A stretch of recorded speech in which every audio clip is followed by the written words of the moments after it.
అట్లాంటి వాళ్ళ కోసం ప్రతి ఒక్కరికి ఉద్యోగ అవకాశం కల్పించాలి. చదువుకున్న వాళ్ళు ఉన్నారు, ఇప్పుడు మన విలేజ్ వాళ్ళు ఉన్నారు, డిగ్రీ చేసిన వాళ్ళు, ఇంటర్ చేసిన వాళ్ళు, స్టడీ మీద ఇంట్రెస్ట్ లేక జొమాటో, ర్యాపిడో అట్లా వర్క్ చేసుకునే వాళ్ళు ఉన్నారు, అవునా కదా? అట్లాంటి వర్క్ చేసుకునే వాళ్ళ కోసం అట్లాంటి వాళ్ళకు ఉద్యోగం కల్పించాలి, ఉపాధి కల్పించాలి అనేది ఆయన మొదటి కోరిక. మూడు కోరికల మీదకు ఈయన కంపెనీ అనేది స్టార్ట్ చేయడం జరిగింది. రెండో కోరిక ఏంటిదనంటే ప్రతి ఒక్కరు ఇంటి నుంచి ప్రతి ఒక్కరు ఒక లక్షాధికారి ఉండాలి, ఆయన కోరిక. ఓకేనా? థర్డ్ కోరిక ఏంటిదనంటే మనం అందరం భారతీయులం అందరం, మనం అందరినీ పౌరులు అంటాం కదా.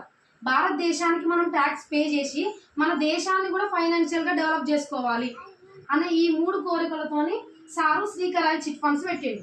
అయితే ఏంటంటే శ్రీకర్ ఆయిల్ చిట్ ఫండ్స్ పెట్టినప్పుడు అందులో చదువుకున్న వాళ్ళకి, బిజినెస్ మైండెడ్ వాళ్ళకి అందులో రూల్స్ ఉంటాయి, యాక్ట్స్ ఉంటాయి.